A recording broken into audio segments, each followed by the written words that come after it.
welcome back. Welcome back, Kingdom Builders, Road Trippers, man. That's right, man. My Akeem and my Akatim, brothers and sisters, mothers, fathers, aunties, and uncles, grandmas, and grandpas. Welcome back to the road trip. Shalom, right? Shalom, greetings. Greetings and welcome back in. And shalom, peace, right? Shalom, peace and blessings to you, your homes, your dwelling places, where you stay at, your loved ones, your friends, of course, those children and those pets, man. Right? The little fur babies, little fur nagas. That's right, correct. All praises to the Most High. Welcome back to the road trip. If you're new here, my name is Aharon the Scribe, but just call me Aharon or Aaron if you want to. That's my government name, so it's still the same. Right? I'm just using the Hebrew version of it. So whatever you want to call me, that's great. I would love for you to interact with me in the chat section. A couple of my brothers and sisters have been doing that, and hey, all praises to the Most High. The most that we can, the more Salake and Salake fam, the more that we can build a community together, like interacting with one another. And I try to do this on all my other Akeem and Akatim's channels too, man. Each one reach one. Moriel, Brother Sly, right? Big Judah, right? Big Levi. Like, we go places, and we try to build communities, right? We try to build communities. That's what we're all about, right? And there may be some misunderstandings and things like that, but that's why we are called to discuss the whole matter of a manner, right? That's what a king does, right? He seeks out the matter of a manner, right? That's what a priest does.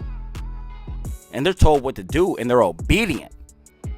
So once it's supported, we have to obey, right? Correct. All praises to the Most High. Shalom. Welcome back to the channel. I don't know why I'm just kind of spewing right now.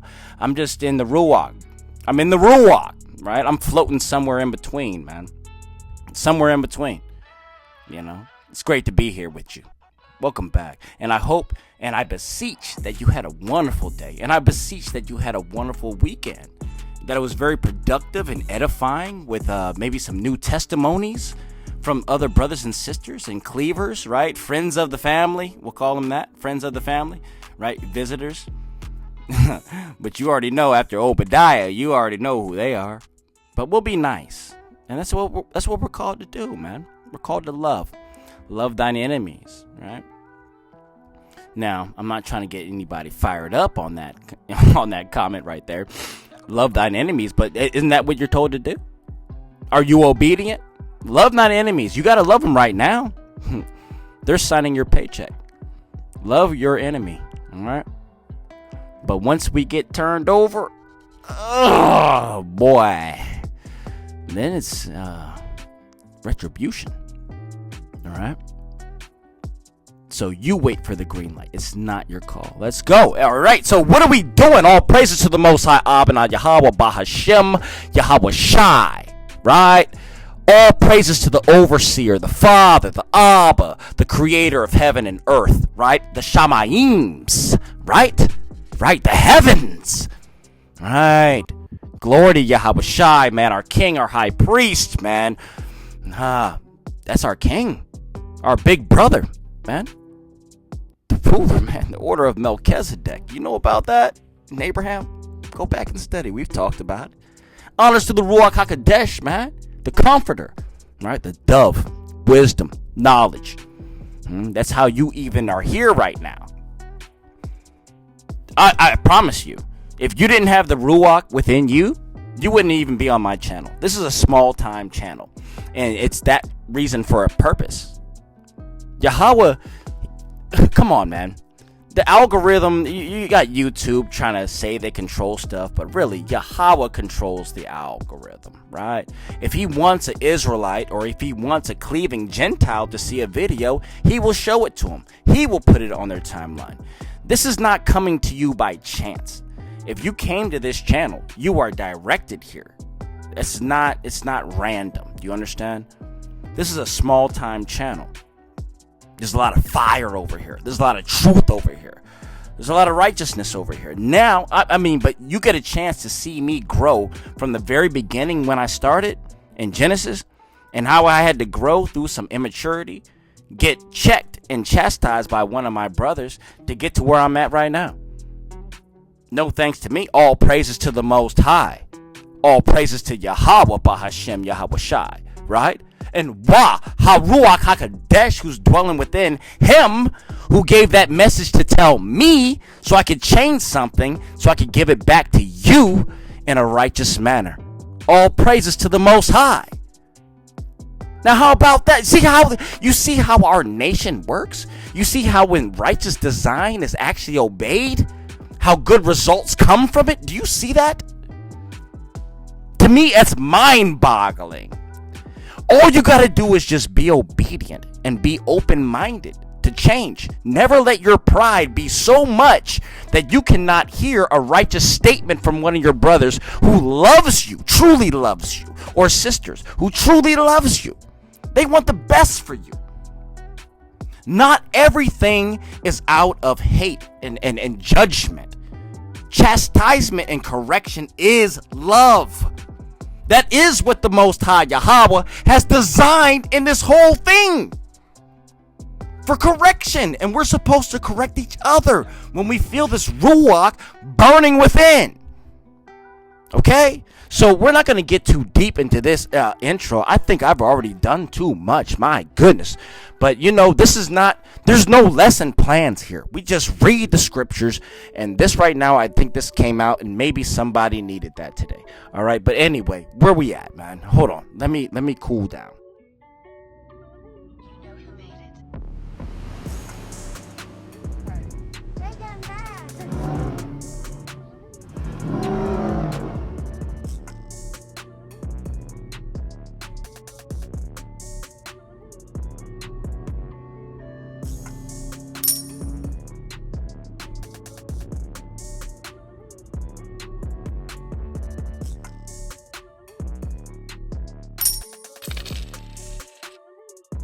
Salake, yeah, and Salake. No, actually, matter of fact, I'm not gonna apologize.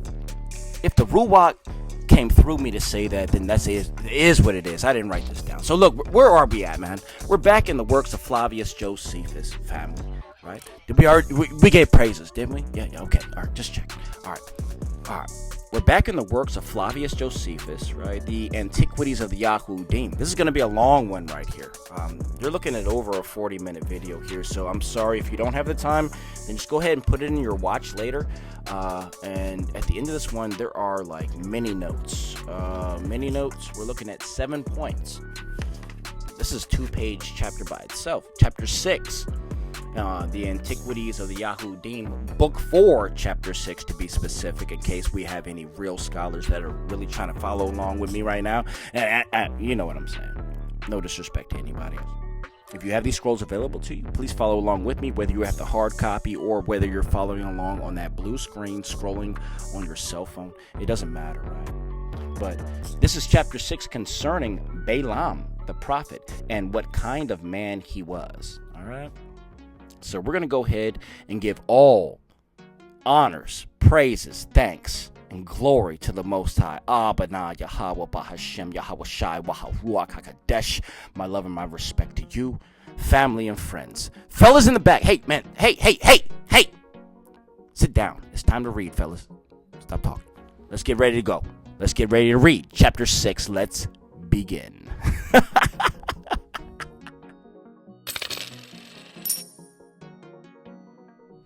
All right, chapter 6, section 1, and it reads, Now Moshe, when he had brought his army to Jordan, pitched his tent and his camp in the great plain near Jericho.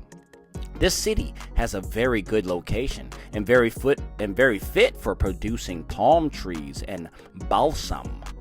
And now the Israelites began to be very proud of themselves and were very eager for fighting. Moshe then, after he had offered for a few days sacrifices of thanksgiving to the Most High Yahweh and feasted the people, sent a party of armed men to lay waste the country of the Midianites. What? And to take their cities. Now, the occasion which he took for making war upon them was this that follows. And we're going to go ahead and read into that now. Right? Because you're like, well, man, after you You spent a whole bunch of time feasting with your people and celebrating. Now you want to make war? Well, let's read about it. Let's read about it, Mishpachah, right? And that's Hebrew for family, all right? So if you're not comfortable saying it, it's family is Mishpachah, right? It's Mishpachah. It's more of an intimate way of saying it's Hebrew, all right? Just like Akim, Akatim, that's brothers and sisters plural. When we're going to make a video about talking in Hebrew, and we're going to try to start learning more and more and more so that we feel comfortable talking to each other in our native tongues. And even that's been doctored a little bit, The Most High is going to give us a tongue of our own when he first comes down, right? He's going to write names upon us that we've never heard before. And those are going to be our new names. He's going to give us new names. He's going to give us new bodies. He's going to give us new mindsets. He's going to write his Ruach and all his word. All of his word. Who is the word? Yahweh Shai. He's going to write all that on our inner parts and in our minds. And we will be like the Elohim, right? We'll be of one Ruach. So let's continue on to section 2. Those out here, if you know, you know, right? Right. We've been studying to show ourselves approved because we know that our people are destroyed because of lack of knowledge. And so, oh, how I'd love to be in that number when the saints go marching in. That's correct. Let's get some more of this. Let's go. Section 2 reads, when Balak, the king of the Moabites, who had from his ancestors a friendship and league with the Midianites, saw how the Israelites were grown, he was much frightened on account of this own and his kingdom's danger. For he was not acquainted with this. But the Hebrews would not meddle with any other country, but were to be contented with the possession of the land of Canaan, the Most High Yahweh having forbidden them to go any farther. Salake, farther. So he, with more haste than wisdom, resolved to make an attempt upon them by words. But he did not judge it prudent to fight against them after they had such prosperous successes, and even came out of ill successes more happy than before. But he thought to hinder them, if he could, from growing greater, and so he resolved to send ambassadors to the Midianites about them. Now these Midianites, knowing there was one Balaam, right? You know who Balaam, man? KJV. Let's read this, though. Who lived by Euphrates. And you know that Naga? And was the greatest of the prophets at the time, and one that was in friendship with them, sent some of their honorable princes along with the ambassadors of Balak, and to entreat the prophet to come to them, that he might imprecate curses to the destruction of the Israelites, the Yahudim. So Balaam received the ambassadors and treated them very kindly. And when he had denied and he had dined, right, got himself full of wine and liquor and food and all that pork and all that stuff, right? And probably some bottom fish like some catfish that a lot of Nagas like to eat. Well, you know that a catfish don't got scales and fins. It got fins and it don't got no scales. It's got skin. You can't be eating catfish. Cut it out. Let's continue. He inquired what was Yahweh's will. Well, actually, that's if you're following the Mosaic laws. Now, if you're following the laws of liberty, the laws of Yahweh Shai, right, then we are understand that the yoke of burden has been removed from our necks. If you do that for health reasons, great. It's fine. And you can crucify me in the chat if you want to. But why would he say to take off the yoke of burden and put on his yoke? For his yoke is light. Compared to what? His yoke is light compared to what? What were you wearing before his yoke? What were you wearing before the royal laws? What were you wearing before the law of liberty? You're wearing the law of Moses. 613, that's a heavy yoke, man. But I'm sorry, I digress. Salake, y'all. Salake, Ak, and Akatim. All right, let's continue.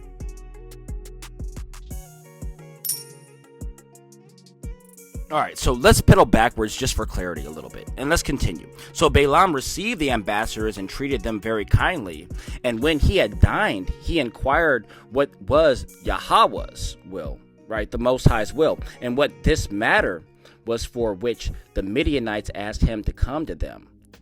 But when the Most High Yahweh opposed his going, he came to the ambassadors and told them that he was himself very willing and desirous to comply with their request, but informed them that the Most High Yahweh was opposed to his intentions, even that the Most High, who had raised him to great reputation on account of the truth of his predictions, for that his army and this army, which they had asked him to come and curse, was in favor of the Most High, talking about the Israelites, on which account he advised them to go home again and not to persist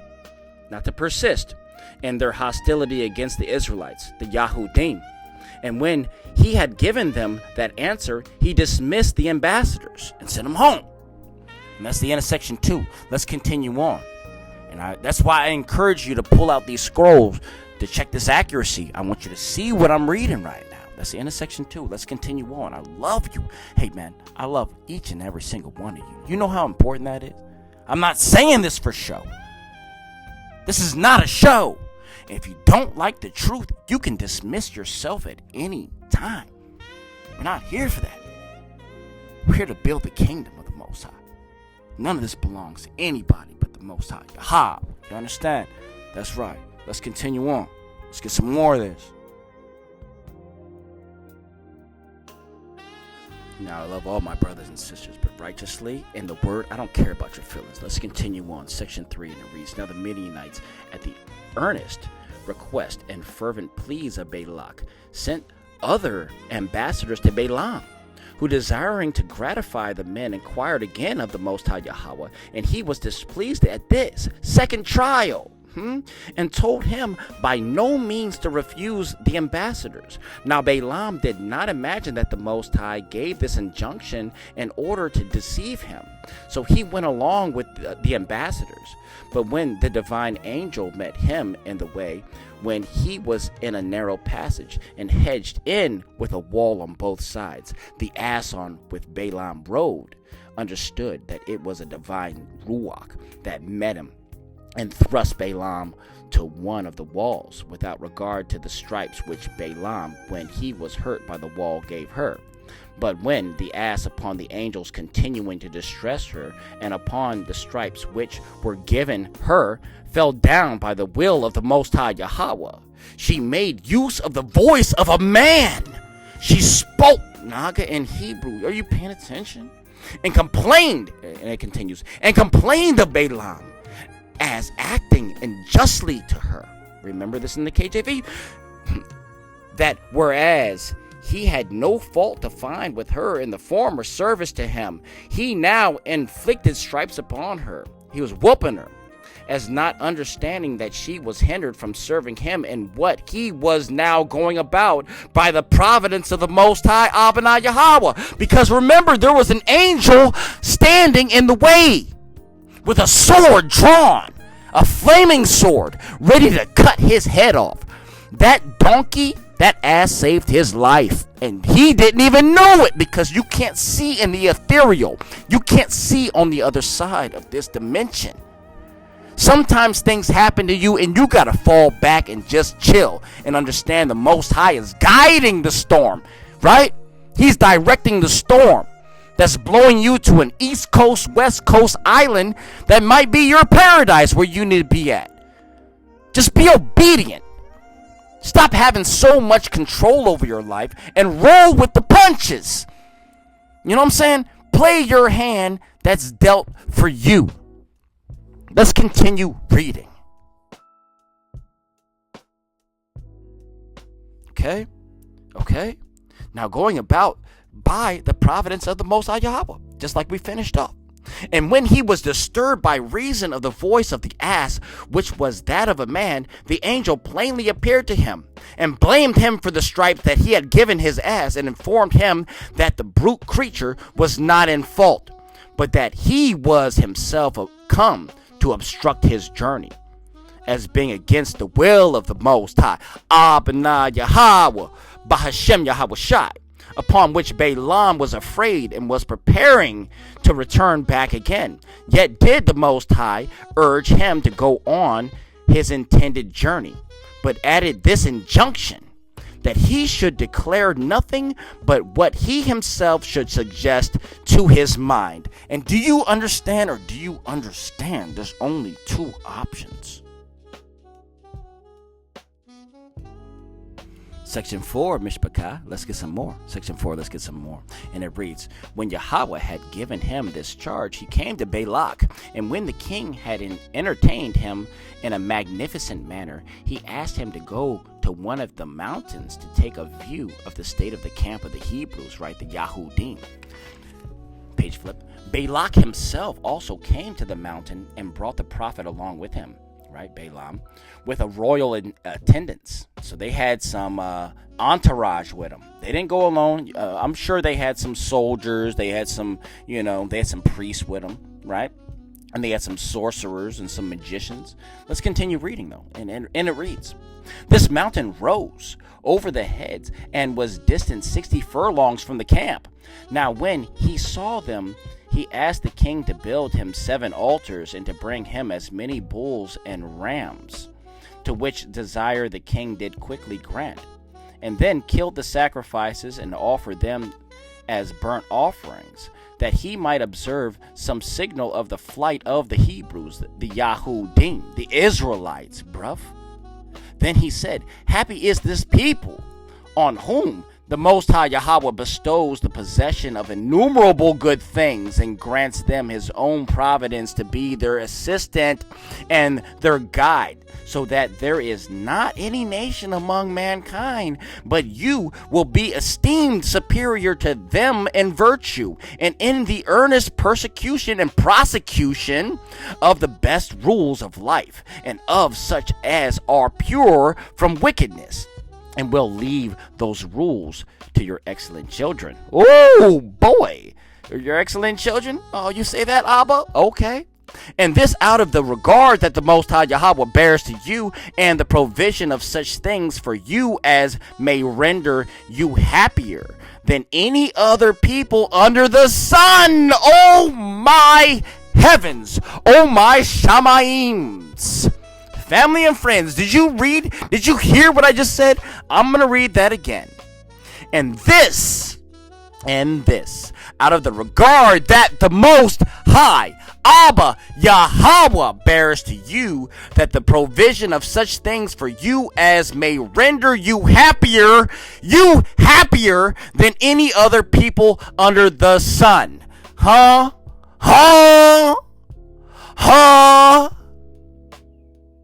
Wow. And that's for a time to come. You understand? Because we have not experienced that yet. So that is something to be glorifying to the Most High. Hallelujah. Hallelujah. Selah. That's right, family. Let's continue reading. Oh, man. Under the sun. And it continues. You shall retain that land to which he has sent you, and it shall ever be under the command of your children, and both all the earth, as well as the sea, shall be filled with your glory, and you shall be sufficiently numerous to supply the world in general, and every region of it in particular, with inhabitants out of your stock. Out of who? Out of your stock, out of your seed, Naga. You know? So why would one little one become 1,000 and a little become a great nation? You got to read the scrolls. And it continues on. It says, however, oh blessed army, wonder that you are become so many from one father. So many from one father. And truly the land of Canaan can now hold you as being yet comparatively few. But know that the whole world is proposed to be your place of habitation forever, for eternity, my Naga. The multitude of your posterity also shall live as well in the islands as in the continent, and that more in number than are the stars of heaven. And when you are become so many, the Most High Yahweh will not relinquish the care of you, but will afford you an abundance of all good things in times and peace, with victory and dominion in times of war. May the children of your enemies have an inclination to fight against you, and may they be so hardly as to come to arms, right? And to assault you in battle, for they will not return with victory, nor will their return be agreeable to the children and wives. 2. So great a degree of valor will you be raised by the providence of the Most High Abana Yahweh, who is able to diminish the affluence of some, right? The affluence, the richness, the wealthiness, the pride, the disagreeableness with the Ruach HaKodesh, you understand me? And to supply the wants of others. That's the end of section 4. Sorry, got fired up there, man. Hey, you're either with it or you're not. I don't care. Hey, this is not my show. This is the Ruach, right? And what's on your Ruach, man? Shout out Zakaria, man. Oh, Bob. My bro. I love you out. All right, man. Let's keep it pushing, man. Let's get section 5. Let's keep it moving. Family and friends, right? And cleavers. It's time to get on board now, man. Friends of the family, you know who you were. It's time to get on board now, bruv. You don't got no more time to be on this MAGA now. Nah, man. It's not gonna help you, bruv. Alright, man. Section 5. Let's dive. Alright. Thus did Balaam speak the inspiration as not being in his own power, but moved to say what he did by the divine Ruach. But then Balak was displeased and said he had broken the contract he had made, whereby he was to come as he and his allies had invited him by the promise of great presents. For whereas he came to curse their enemies, the Yahudim, right, the Israelites, the Hebrews, he had made a blessing upon them and had declared that they were the happiest of men. In which Balaam replied, O Balak, if you rightly consider this whole matter, can you suppose that it is in our power to be silent or to say anything when the Ruach HaKodesh of the Most High Abana Yahweh seizes upon us? Question mark, right? For he puts such words as he pleases in our mouths, and such discourses as we are not ourselves conscious of. Interjecting right now. So you think you got free will?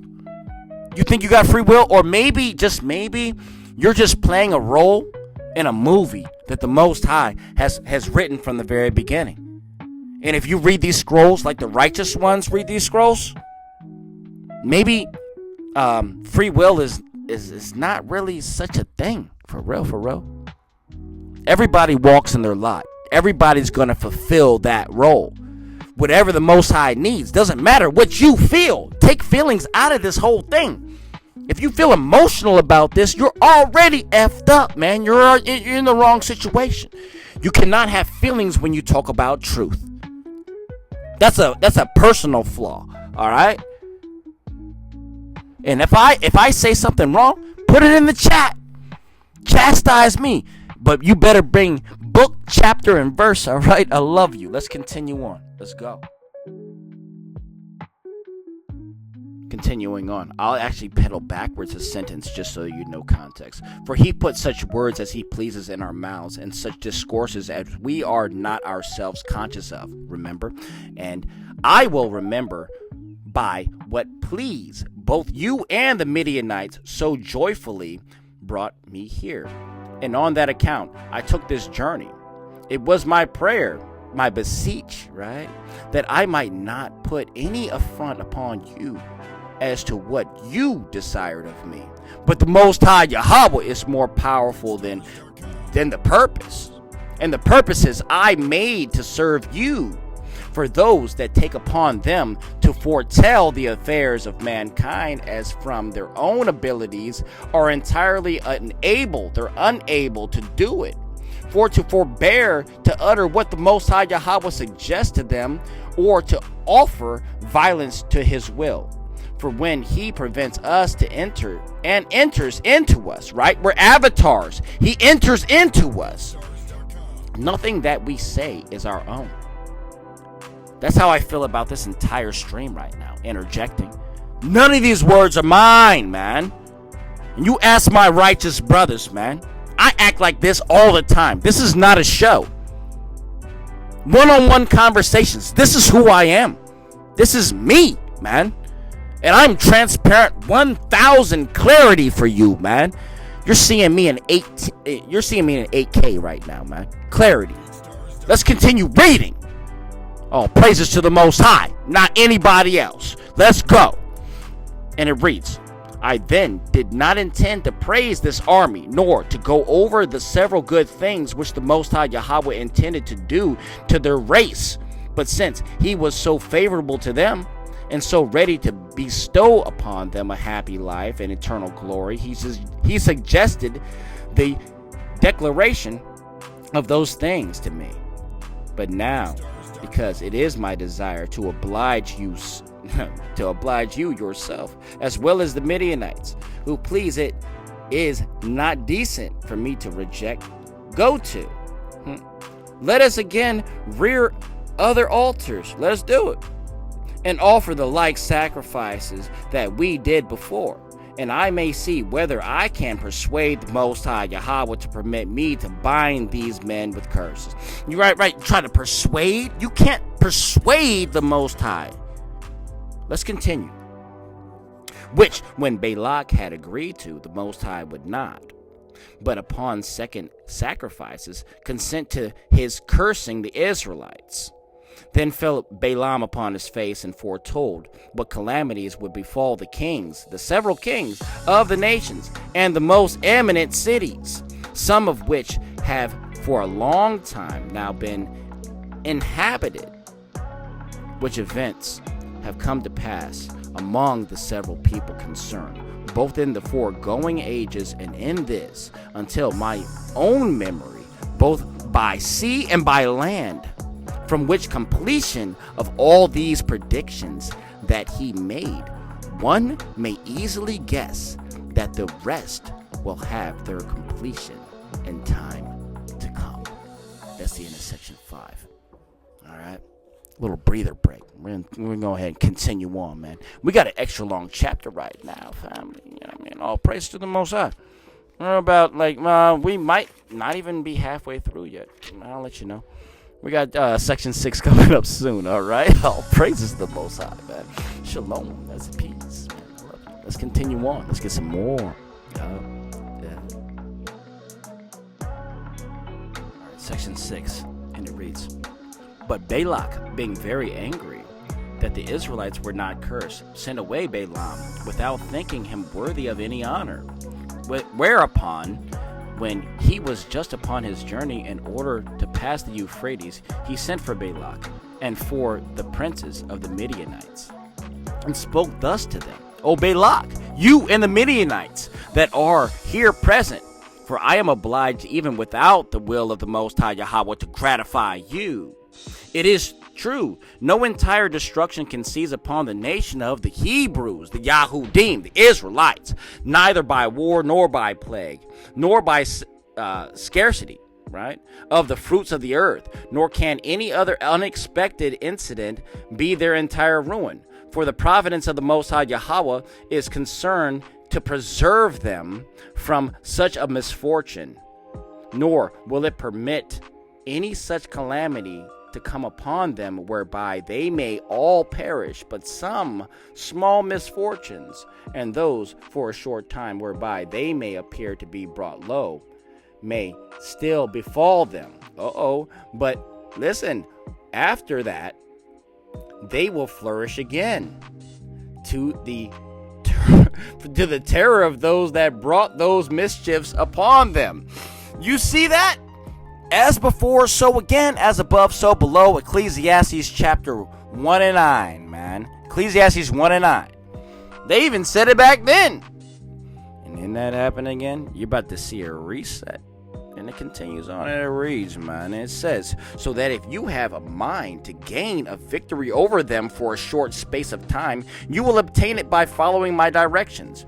Do you therefore set out the handsomest of such of your daughters as are most eminent for beauty, and proper to force and conquer the modesty of those that behold them, and these decked and trimmed to the highest degree you are able. They want to get some bad chicas out there, right? Some bad bees, right?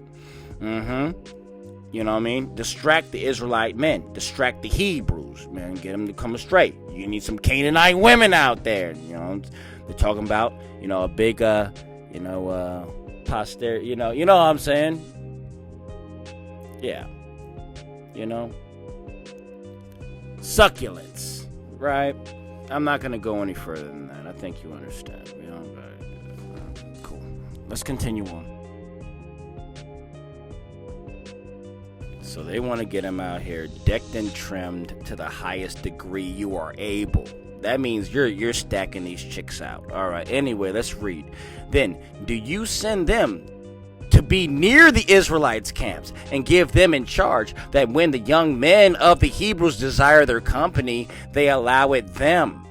And when they see that they are enamored of them, they then take their leaves. And if they entreat them to stay, let them not give their consent until they have persuaded them to leave off their obedience to their own laws and to worship of that Elohim who established them, and to worship the gods of the Midianites and the Moabites, for by this means the Most High Yahweh will be angry at them accordingly. And when Balaam had suggested this counsel to them, he went his way. You see, that's the end of section 6. And see, that's always been the Confederacy, 83. You know what I mean?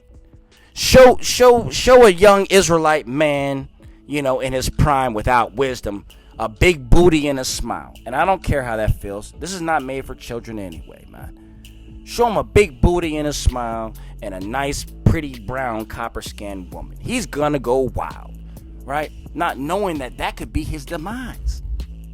And that's what it just said right here. It was Confederacy. Send out them dressed in the best. Dressed in the best. And it says right here. It says, and daughters, and proper to force and conquer the modesty of those that behold them, and these decked and trimmed to the highest degree you are able. Send them out looking the best you can. You're gonna trip up an Israelite, man. Well, there's nothing new under the sun. Ecclesiastes 1:9, man. So, hey, brothers, stay focused. You gotta stay focused, man. All right, let's continue on. All right, section 7. So when the Midianites had sent their daughters, as Balaam had told them, the Hebrew young men were tempted by their beauty, and came to call on them, and urged them not to deny them the enjoyment of their beauty, nor to deny them their acquaintance. These daughters of the Midianites received their words gladly, and consented to it, and stayed with them. But when they had brought them to be quite taken of them, and their desire for them were grown to ripeness, and began to think of departing from them, then it was that these men became greatly unhappy at these women's departure. They didn't want them to leave, and they urged with them not to leave them, but begged they would stay there and become their wives. And they promised them that they would be accepted. They should be accepted as mistresses of all they had. They were giving up half of their inheritance to these women from outside the tribes, right?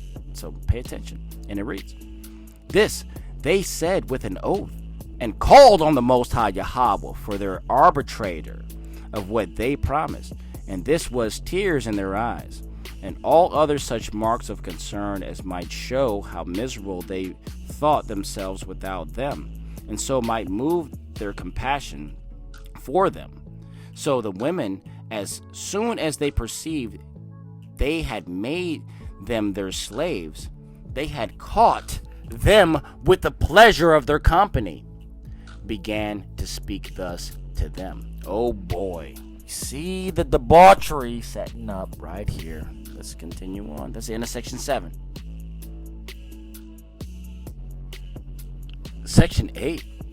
Oh, you illustrious young men, we have houses of our own at home, and great plenty of good things there, together with the natural, affectionate love of our parents and friends. Nor is it out of our own want of any such things that we came to discourse with you, nor did we admit of your invitation with design to prostitute the beauty of our bodies for gain, but taking you for brave and worthy men, we agreed to you and to your request that we might treat you with such honors as hospitality required. And now, seeing you say that you have a great affection for us and are troubled when you think we are departing, we are not adverse to your pleas.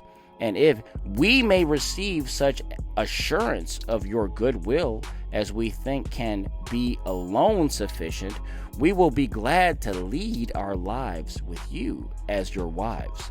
But we are afraid that you will in time be weary of our company, and will then abuse us and send us back to our parents after the ignominious manner, after an ignominious manner. And they desired that they should understand them in the guarding against that danger. But the young men professed they would then give them any assurance they should desire, nor did at all deny what they requested. So great was the passion for the passion that he had for them, right? If then, said they, this be your resolution, since you make such customs and conduct of life as are entirely different from all other men, insomuch that your kinds of food are particular to yourselves, and your kinds of drink not common to others, it will be absolutely necessary, if you would have us for your wives, that you do nonetheless worship our gods, our Elohims, our Elohims, right? Nor can there be any other demonstration of the kindness which you say you already have and promise to have hereafter to us, than this, that you worship the same Elohims, the same gods that we do. See, debauchery. For has anyone reason to complain that now you are come into this country, you should worship the proper gods of the same country, especially while our gods are common to all men, and yours such as belong to nobody else but yourselves? Kodesh! See, they go against it. See, that's a wickedness of a mouth. So they said, let's continue. So they said, they must either come into such methods of divine worship as all others came into, or else they must look out for another place wherein they may live by themselves according to their own laws. See? And they should have stayed Kodesh. But tempted by the beauty of a woman, I'm not talking about you ladies, but I'm saying, tempted by the beauty of a woman, our brothers fell on that one again. They fell again on that one. You know, by the curves of a heathen woman, you know, oh, we want them to be our wives too. We want their daughters to be for our sons. And that was not Kodesh. And they even said it right here. Desiring yourself to be set apart. Right? They were trying to coax them in. That's the end of section 8. Let's continue on, man. I'm not doing too much dialogue, right? Let's read.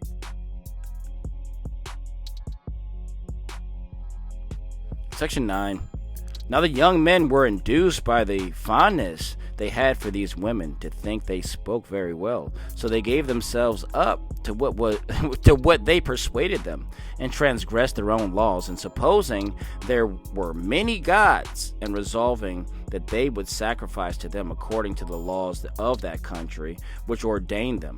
But both were delighted with their page flip. Strange foods, and went on to do everything that the women would have them to do, though the in contradiction to their own laws. So far indeed that this transgression was already gone through the whole army of the young men, and they fell into a rebellion that was much worse than the former, and into danger of the entire abolition, all right, of their own institutions. Salake. For when once the young had tasted of these strange customs, they went with insatiable desires in them, and even where some of the principal men were illustrious on account of the virtues of their fathers, they also were corrupted together with the rest. And that's the end of section 9. And these Nagas keep falling out because they're weak and they don't have enough ruach in their strength. They don't have enough in them, man. This is not for everybody, bruv. This is a lifestyle. This is not for show. And you see it right here. They also were corrupted together with the rest, and they fell out too, and they will be spit out because they're lukewarm. You can't be a fence sitter. You want to sit on two sides of this fence. You want to believe in false doctrine, and then you want to walk in truth and righteousness. Well, there's a reason why people get spit out, not only from the Most High, but also maybe sometimes from people that you love who are walking in righteousness. They can't tolerate foolishness. They can't tolerate false doctrine. They love you as a person, but they can't open up their ruach to something that's destructive to us. Time is too short right now. There's no time to be playing around, man. Right? Any given moment, man. It could be it. There's no time to be playing around and dibbling and dabbling and trying to figure out stuff that you don't need to know right now. That's not important when you don't even got A, B, C, X, Y, Z down. Hey, man, let's all back up and just get this. Let's get this righteous walk. Let's get this tightrope.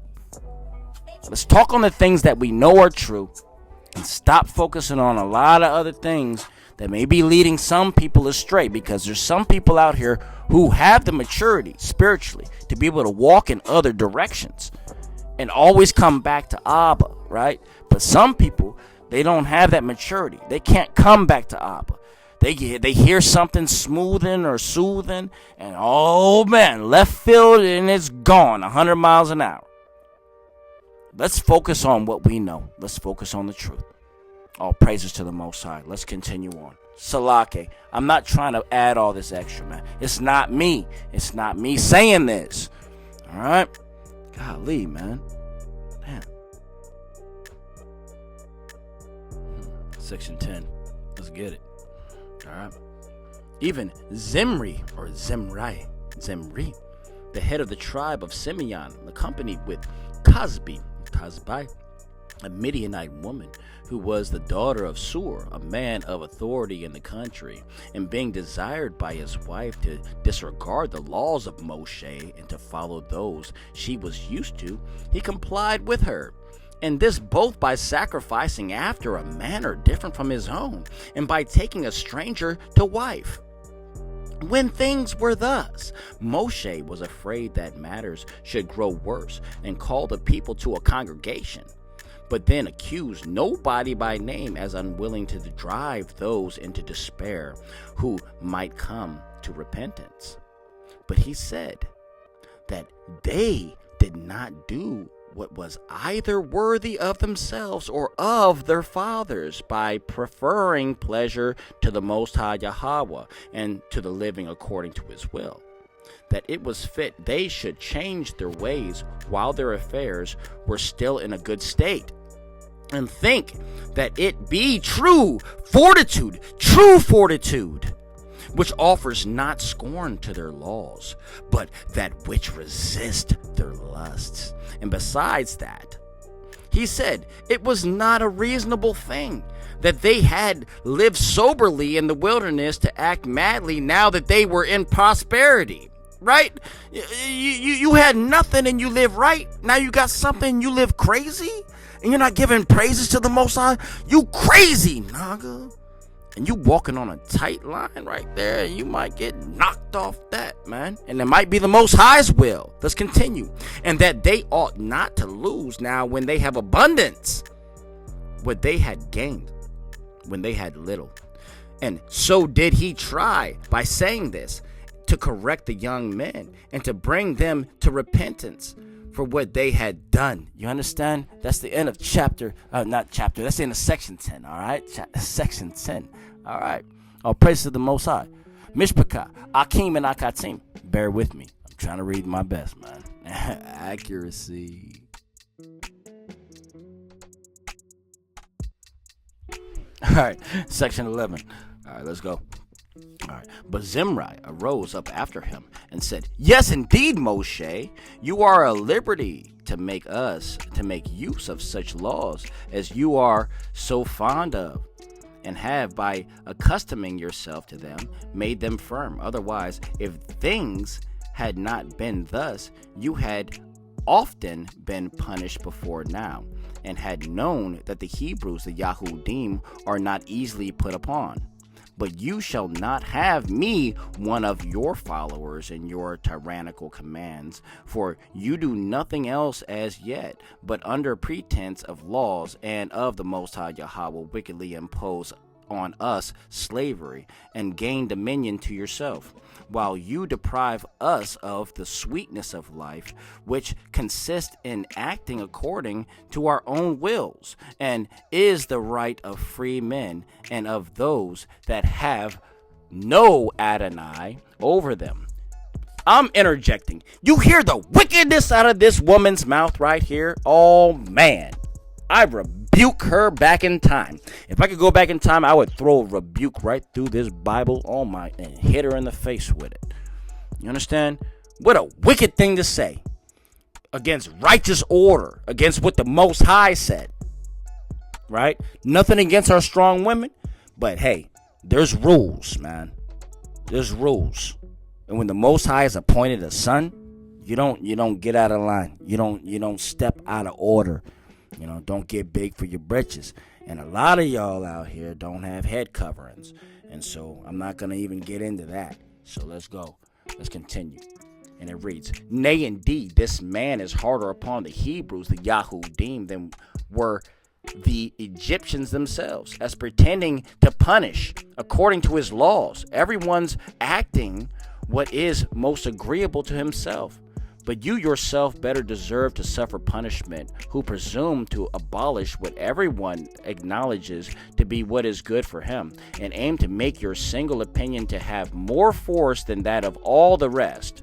And what I now do and think to be right, I shall now hereafter deny to be according to my own sentiments. I have married, as you say rightly, a strange woman, and you hear what I do from myself as from one that is free.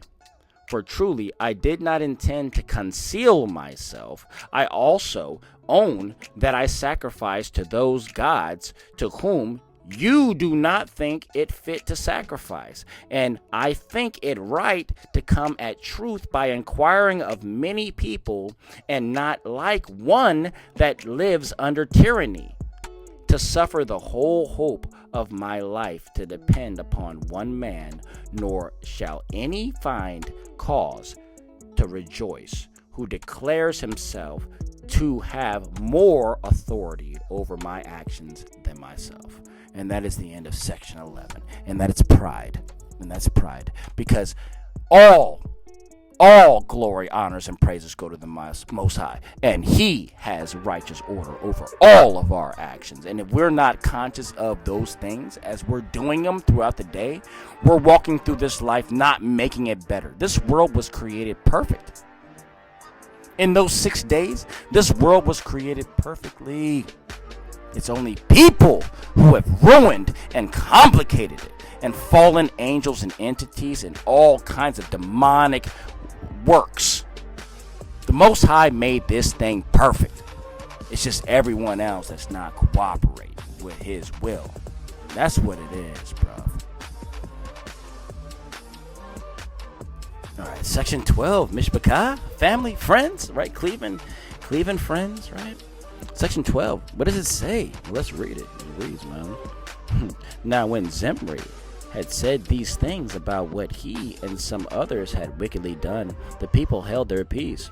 But out of fear of what might come upon them, and because they saw that their lawgiver was not willing to bring his insolence before the public any further, or openly to contend with him, for he avoided that, fearing many should imitate the disrespect of his language, and thereby disturb the multitude. Upon this the assembly was dissolved.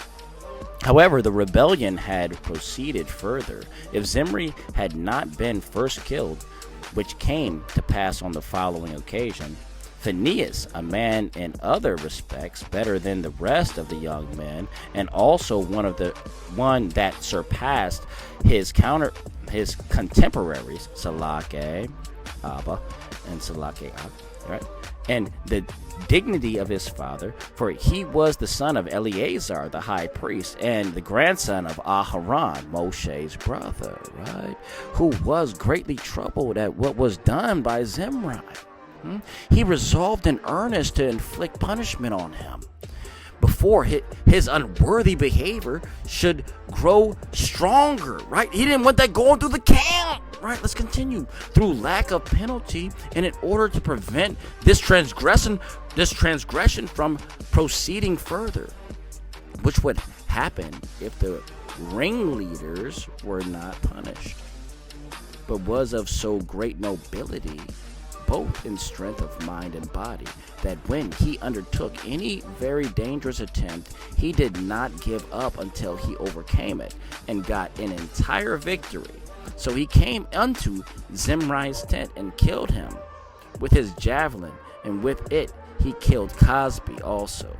Upon which all those young men that had a regard to virtue and aimed to do a glorious action imitated Phinehas's boldness, and killed those that were found to be guilty of the same crime with Zimri. Accordingly, many of those that had transgressed perished by the noble valor of these young men, and the rest all perished by the plague, which sickness the Most High Yahweh, Abana Yahweh himself inflicted upon them. All praises to the Most High. So all those that family, their family, who instead of hindering them from such wicked actions as they ought to have done, had persuaded them to go on, were esteemed by the Most High Yahweh as partners in their wickedness, and died. All praises to the Most High. All praises to the Most High. Accordingly, there perished out of the army no fewer than 24,000 at this time. 24,000 at this time, man. That's the purging. That's the culling of the herd, man. That's 2/3, Naga. That's 2/3. There's 2/3 Israelites that gotta go. Just not gonna make the cut. Yeah, not gonna make the cut, man. We don't need that debauchery in our nation. We're trying to rebuild, not tear down. And there's some spirits out here, some ruachs, that just can't get a line, bro. They just can't understand, bro. You know what I'm saying? I love y'all, man. Yeah. Final section 13 before we read these notes, all right? And 13 in it reads, this was the cause why Moshe was provoked to send an army to destroy the Midianites, concerning which expedition we shall speak presently, when we have first related what we have omitted. For it is but just not to pass over our legislators' due praise on account of his conduct here. Because although this Balaam, who was sent for by the Midianites to curse the Hebrews, the Yahudim, the Israelites, right? Our people, our nation. And when he was hindered from doing it by divine providence, did still suggest that advice to them, by making use of which our enemies had well nigh corrupted, and whole multitude of the Hebrews with their wiles, until some of them were deeply infected with their own opinions. Yet did Moshe do Balaam great honor by setting down his prophecies in writing. And while it was in his power to claim this glory to himself and make men believe they were his own predictions, there being no one that could be a witness against him and accuse him for so doing. Moshe still gave the credit to Balaam and did him the honor to make mention of him on this account. But let everyone think of these matters as he pleases. And that goes out for you too. That's the end of section 13. You think of this as you please. All right? Let's read these notes and get out the door, man. I love y'all, man. And I love partaking and supping with y'all and fellowshipping with y'all. This is fellowship. Where 2, 3, or more are gathered, the Ruach is dwelling within this, man. You already know it. You already know it, Israelites. You know it, Yahudim. That's right, Yasharala. I love you, man. And there's a couple of you out here who know exactly who I'm talking about, man. I love you specifically, Naga. Yeah. All right, Akeem Akatim, right? Mishpakat, my fam, right? And friends of the family, the Cleavers, right? Let's bring everything back to base 1 and clean everything up with these notes that we're going to read at the end of chapter 6 here, right? There's a couple points, I think there's 7 points that we're going to go ahead and tackle real quick. And if you got the time, that's cool.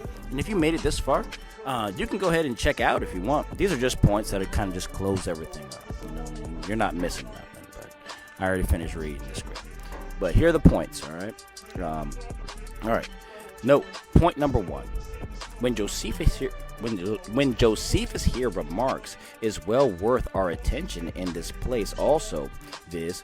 That the Israelites, the Yahudim, were never to meddle with the Moabites or Ammonites or any other people but those belonging to the land of Canaan and the countries of Sihon and Og beyond Jordan, as far as the desert and Euphrates, and that therefore no other people had reason to fear the conquest of the Israelites, the Yahudim, but that those countries given them by the Most High Yahweh were their proper and peculiar portion among the nations, and that all who tried to dispossess them might ever be justly destroyed by them. That's the end of point number 1. Let's continue. And I agree 100% with that, because that makes sense to me. That is the power of the Yahudim through the Most High Abinah Yahweh, Bahashem Yahweh Shai, right? The power comes through him. All right? That's how we get it. He's the source. All right, point number 2. Note that Josephus never supposes Balaam to be an idolater, so he's already crazy, nor to seek idolatrous enchantments or the prophecy falsely, but to be no other than an ill-disposed prophet of the true, the Most High Yahweh, right? The true power are Elohia Yahweh, and imitates that the Most High's answer the second time permitting him to go was ironical and on design that he should be deceived, which sort of deception by way of punishment for former crimes Josephus never scruples to admit, as ever esteemed such wicked men justly and providentially deceived.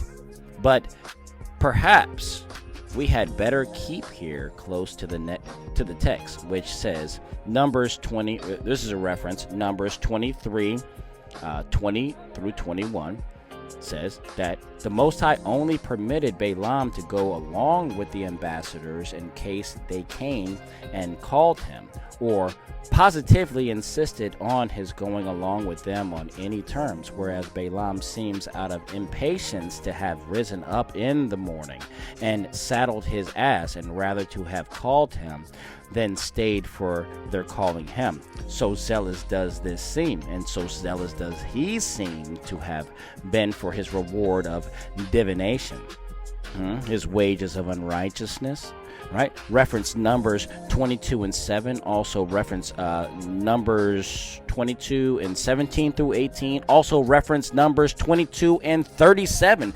Bring those out. Also 2 Peter 2 and 15. Hit the pause button and read it.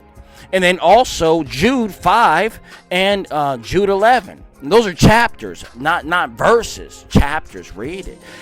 Which reward or wages the truly religious prophets of the Most High Yahweh never required nor accepted, as our Josephus justly takes notice in the cases of Samuel, Antiquities 5, 4, and 1, and Daniel, Antiquities 10, 11, and 3. Also see Genesis 14, 22 through 23, 2 Kings 5, 15 through 16, also 2 Kings 5, 26 through 27, and Acts 8, 17 through 24. That's the end of point number 2. What's up, Naga? Let's go, bro. I love y'all, man. Shalom. Point number 3. Whether Josephus had in his copy but 2 attempts of Balaam in all to curse Israel, right? Yahudim.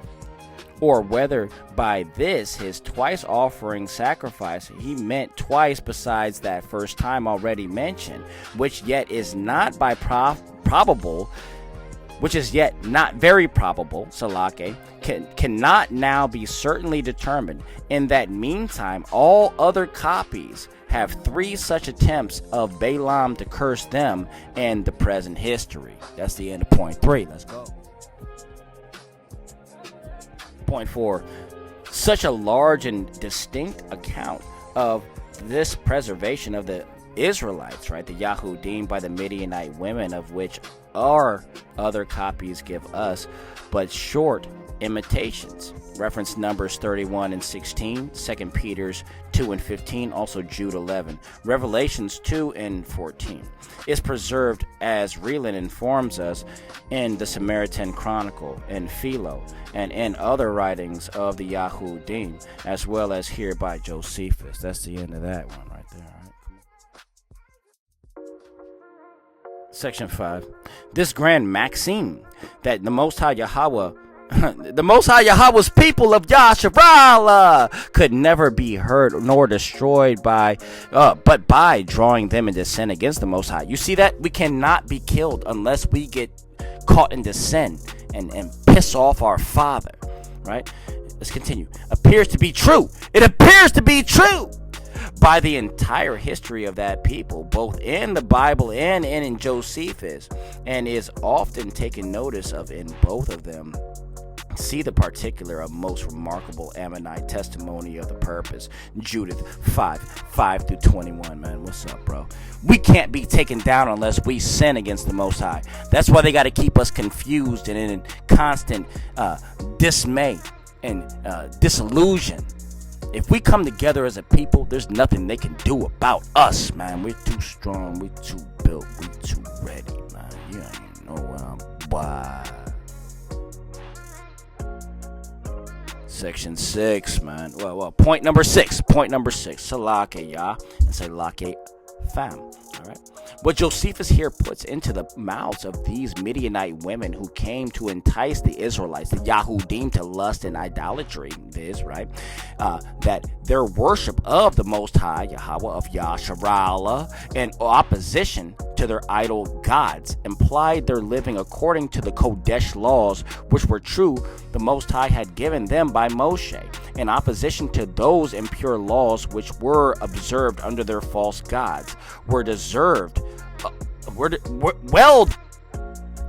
deserves our consideration, Salake, and gives us a substantial reason for the great concern that was ever shown under the law of Moshe, to preserve the Israelites, the Yahudim, from idolatry and in the worship of the true Elohia, the true Elohim, man, Yahweh, and being of no less consequences than whether the Most High's people, page flip, should be governed by the Kodesh laws of the true Elohia, or by the impure laws derived from the demons under the pagan idolatry, right? You still watching Christmas, bruv? You still doing that, bruv? Alright, man. 7 to heaven. This is the last one, man. To the Shamayins, man. I love y'all. This is the last point. 7. The mistakes in all Josephus' copies, Greek and Latin, which have been 14,000 instead of 24,000, is so flagrant that our very learned editors, Bernard and Hudson, have put the latter number directly into the text. I choose rather to put it into the brackets. What a fool. But that's cool, man. That's the end of that chapter right there, you know? And all praises to the Most High. Let's get some more, man. Well, not now, but we've already done enough tonight. But we're going to finish up on the next one. All praises, Yahweh willing. Let's go ahead and finish up.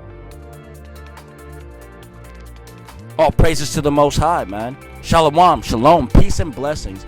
And you know I love you. You know I love you. That's what we do this, man. This is a labor of love, man. It's a labor of love. So the next time that we get back together, we're going to be reading chapter 7 of book number 4 of the Antiquities of the Yahudim out of the works of Flavius Josephus concerning how the Hebrews fought with the Midianites and overcame them. All right? All right. Cool. So, look, man. Kingdom builders, road trippers, you know, be safe out there as you travel to and fro up and down the roads, especially if you got those little kitties in the car, man. Be safe.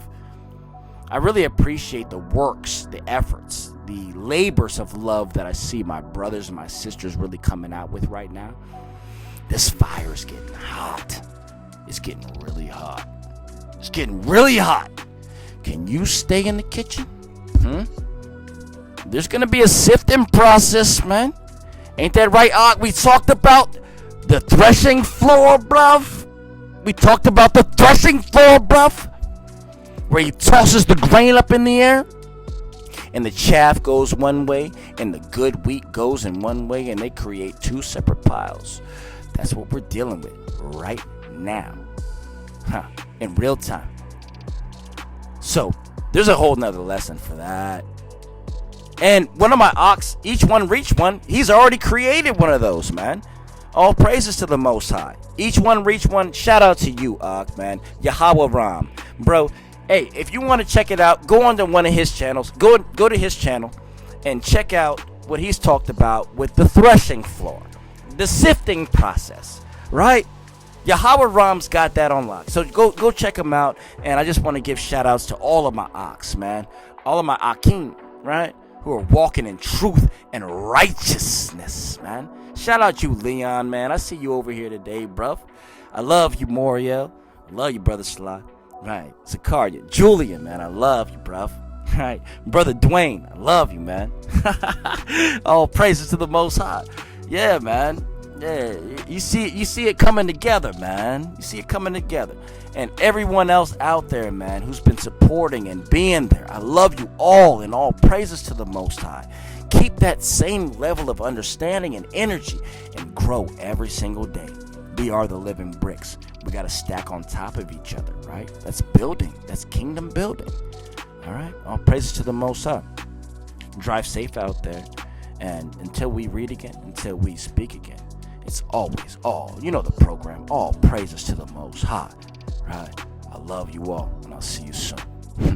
Yeah, that's right. Yeah.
Making me